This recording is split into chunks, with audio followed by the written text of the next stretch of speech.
형이상학 아리스토텔레스 이렇듯이 철학 천재는 하나의 나무와 같습니다.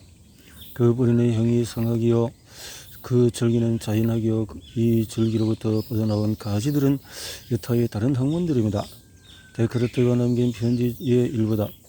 과학의 시대를 사는 사람들에게 아주 의심스러운 말이다. 과학적인 지식은 이미 형이상학적인 사변을 대체하지 않았나? 형이상학과 과학의 관계가 천동설 지동설 창조론 진화론과 관계가 같다면 그런 의심은 정당할 것이다. 하지만 형이상학과 과학의 관계는 과거의 암과 그것을 대체한 새로운 알의 관계가 아니다. 둘은 전혀 성격이 다른 알입니다. 고대 그리스에서 형이상학은 전제론이자 첫째 철학으로 과학적인 알의 한계를 넘어선 알을 추구하면서 생겨났고 그런 성격에는 지금도 변함이 없다. 2000년 넘게 엄청난 엄밀한 학문의 본보기로 여겨졌던 유클리드 기하학이나 현대 이후에 과학의 패러다임을 제공한 것으로 평가되는 뉴턴 역학의 가설적인 성격을 따져보면 그 이 사실을 쉽게 이해할 수가 있다.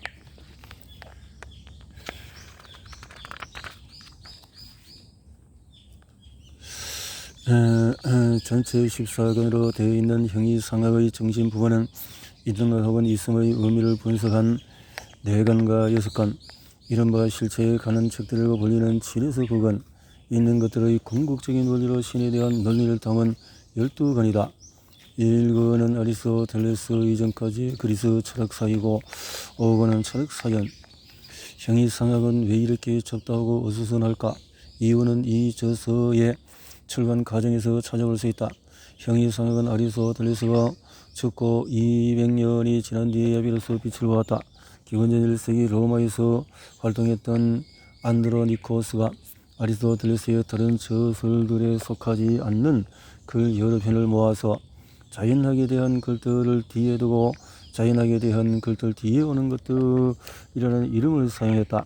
형이상학은 편집 과정에서 생겨난 이름이다. 흥미로운 점은 그런 잡다함에도 아니 그 잡다함 덕분에 형이상학이 서양사에 큰 역할을 했다는 사실이다. 만일 아리스토텔레스가 처음부터 체계적인 형이상학을 구축하려고 했다면 아마도 그는 많은 논의를 희생해야 했을 것이다. 보통 책에서는 개방성의 훼손을 뜻하기 때문이다. 형이상학의 잡다함은 그것의 놀라운 적응력을 뒷받침하기도 한다. 형이상학이 서로 다른 시대의 정신적인 환경에서도 적응해서 살아남을 수 있다면 이는 거기서 다뤄지는 주제들이나 대답들의 다양한 덕분이다. 중세 시대에는 신학적인 논문을 제공함으로써 근대에는 실제나 보편자 등을 논의할 때 실물을 제공함으로써 철학사에서 살아남았다. 변색이 능력이 없는 사막의 동물처럼 경직된 책이었다면 아리스토텔레스의 형이상학이 어떻게 지금처럼 큰 영향력을 가지고 살아남을 수 있었을까? 20세기 들어서 아리스토텔레스의 형이상학을 새롭게 성인이 바라는 것도 그런 문제중심의 개방성 덕분이다. 잘 알려져 있듯이 20세기 이후로 철학은 말틴 하이데거를 빼놓고 얘기할 수 없다. 하이데거 철학은 존재와 시간에서 이루어지는 것으로서 있음 그 자체로 철학적인 관심을 전한 존재자로부터 존재로 관심 전환 없이는 이해할 수가 없다. 이 전환 과정에서 하이데거는 아리스토텔레스의 형이상학이 존재론과 신학의 결합체이며 있음의 통일적인 의미에 주목하지 않았다고 비판한다. 하지만 하이데거가 있음의 통일적인 의미를 찾아내려고 천착한 것은 다시 형이상학 특히 참이런 뜻에서 있음을 소개한 여건과 가능적 존재와 현실적인 존재에 대한 그간의 분석이었다는 것은 아이러니이다.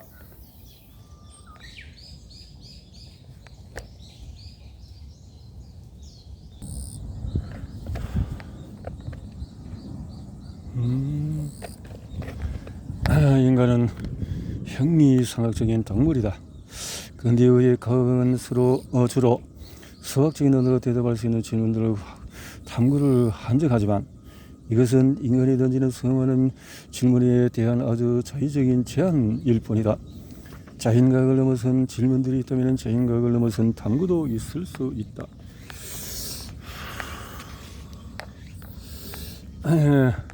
이런 탐구가 바로 메타 피지카, 인간의 형이상학적인 질문과 탐구는 이제껏 이 아리스토텔레스의 형이상학 영향권에서 벗어날 수 없었고 앞으로도 그럴 것이다.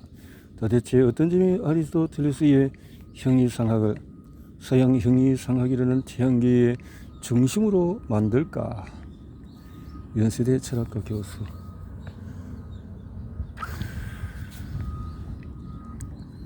니코마코스 윤리학. 아리스토텔레스 기원전 다시 니코마코스 윤리학은 서양에서 가장 오래된 윤리학 저서이자 지금도 가장 많이 읽히는 고전이다. 서양 윤리학과 도덕인의 2400년 역사는 니코마코스 윤리학의 수용사로 해도 지나치지 않을 정도다. 소형 방향은 각 시대의 시대 정신에 따라서 달랐지만 니코마코스 윤리학의 영향력은 시대의 경계를 뛰어넘어 발휘되었다. 인간의 본성, 욕망, 선택과 행동의 동기들에 대한 면밀한 관찰과 체계적인 분석, 그리고 인간의 본성을 실현하는 좋은 삶을 위한 조건들과 지신들에 대한 모색이 이 책을 여러 불면의 고전으로 만들었다. 니코마코스 윤리학에 대한 체계적인 주석과 연구는 기원전 1세기 로마에서 아리스토텔레스 전집이 편찬되면서 시작되었다. 아마도 이 책은 고대 그리스의 고전들 가운데서 가장 많이 다뤄졌을 것이다. 그리스도교 신학이 지배했던 중세 시대의 철학자들, 신학자들, 믿음, 소망, 사랑 같은 성서 덕목들을 니코마코스 윤리학의 덕이론과 통합하려고 애썼다. 한편 신앙보다도 자연과학에 대한 믿음이 더 컸던 16세기 이후에 근대 철학자들은 도덕적인 행동 역시 자연과학적인 법칙을 모델로 삼아서 설명하려고 했다. 제르미 벤담과 존 스튜어트 밀의 공리주의와 이마누엘 칸트의 의무 윤리가 그 결과였는데, 이런 방향의 윤리학에 밀려서 아리스토텔레스의 윤리학 연구는 한동안 위축되는 듯 했다. 하지만 20세기 후반 들어서 아리스토텔레스의 윤리학은 덕윤리라는 이름으로 부활했다. 하지만 이런 수용사보다도 더더욱 눈길을 끄는 것은 현대에 진행 중인 니코마코스 윤리학에 대한 연구들이다. 이 책에 담긴 통찰들은 이제 철학과 윤리학의 경계를 넘어서 심리학 분야에서도 새롭게 조명되고 있기 때문이다. 철학이 아닌 과학을 자처하면서 윤리학과 거리두기에 자기 정체성을 확인하려고 했던 심리학이 이제 니코마코스 윤리학 읽기에 나선 것은 놀라운 일이지만 사실이다. 아리스토텔레스의 윤리학과 심리학의 만남에 가장 크게 기여한 것은 무엇보다도 긍정심리학이다. 긍정심리학의 아버지 마틴 셀리그만은 심리학 연구의 목적을 고통의 무게를 줄이는 것에서 행복의 무게를 늘리는 것으로 바꿈으로써 심리학의 새로운 패러다임을 제시했다. 그리고 이런 새로운 관심에 따라서 단순한 즐거움이 아닌 진짜 행복, 에우다이모니아와 그것을 실현하는 조건을 탐색했다.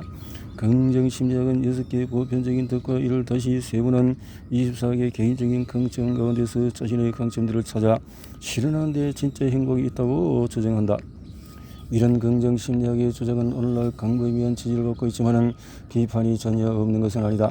행복, 덕, 강점, 설리를 강조하는 것은 비판받을 이유가 아니라 긍정심리학을 비판하는 핵심은 이 심리학의 덕들 혹은 강점들의 개별적인 실현만 강조함으로써 그것들 사이에 벌일 수 있는 도덕적인 갈등 문제를 고려하지 않는 데 있다.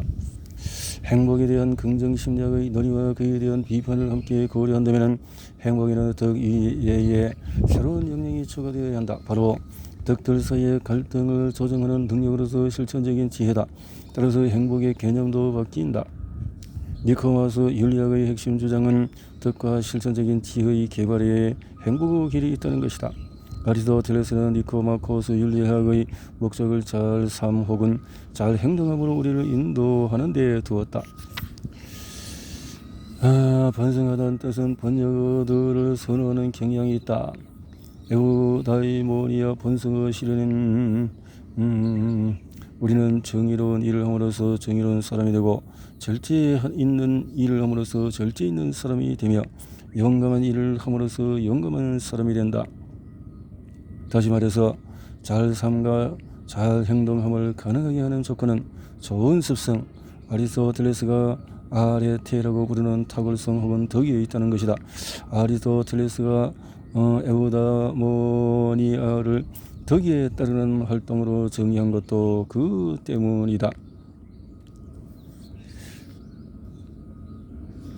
탁월성은 목표를 올곧게 해주며 실천적인 지혜는 이 목표에 이루어지는 것들을 올곧게 해주기 때문이다.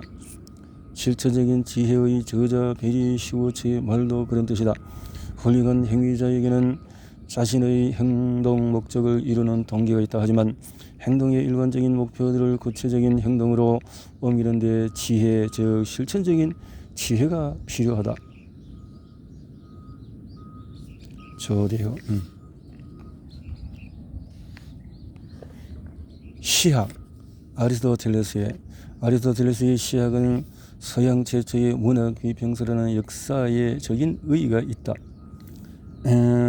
지기 포이에시스가 아름답게 이루어지려면 이야기는 어떻게 구성되어야 하는가? 책 전체에는 바로 이 물음에 대한 포이에테스라는 이야기 짓는 작가, 시인으로 특정이 된다. 이야기 짓기.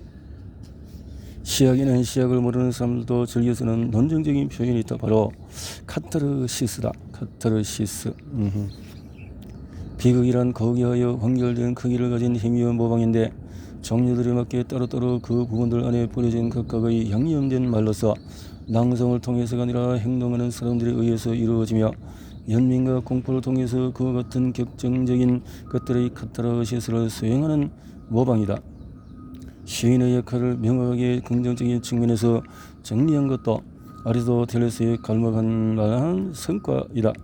모방이면서 동시에 창작인 시인의 작업은 인간과 세상을 생생하게 재현하면서도 동시에 실제하지 않았지만 존재할 수 있고 그를 법한 세상과 사건의 행위를 새롭게 만들어낸다. 아리스토텔레스는 니코마코스 율리아카 정치학을 쓴 철학자이기도 하다. 그런데 시학이 아리스토텔레스는 사뭇 다른 이야기를 해준다. 흔히 덕과 행복의 철학자로 불리는 아리스토텔레스는 윤리적인 정치적인 차원에서 덕을 강조하면서 행복을 모색했다. 그러나 그 같은 철학적인 기획이 낙관적이지만은 않다. 덕을 갖춘 거기한 사람의 불행을 외면하지 않고 직시하려는 아테네 시민들의 욕망은 비극이 일어난 순간 장르를 나왔으며 아리스토텔레스는 그 장르를 탐구하며 인생의 새로운 비밀에 직면했기 때문이다. 인간은 영혼의 덕을 갖추었을 때 좋은 사람이 되고 행복을 누릴 수 있다. 그러나 조심하라. 아무리 덕을 갖춘 거기한 사람일지라도 불행해질 수 있음을, 그것이 인생임을. 아리스토텔레스는 인간이 비껴갈 수 없는 운명적인 역사를, 그 역사를 드러내는 비극에 맞서 시선을 돌리지 않고 직시했다. 그 결과가 바로 시학이다. 그렇군요.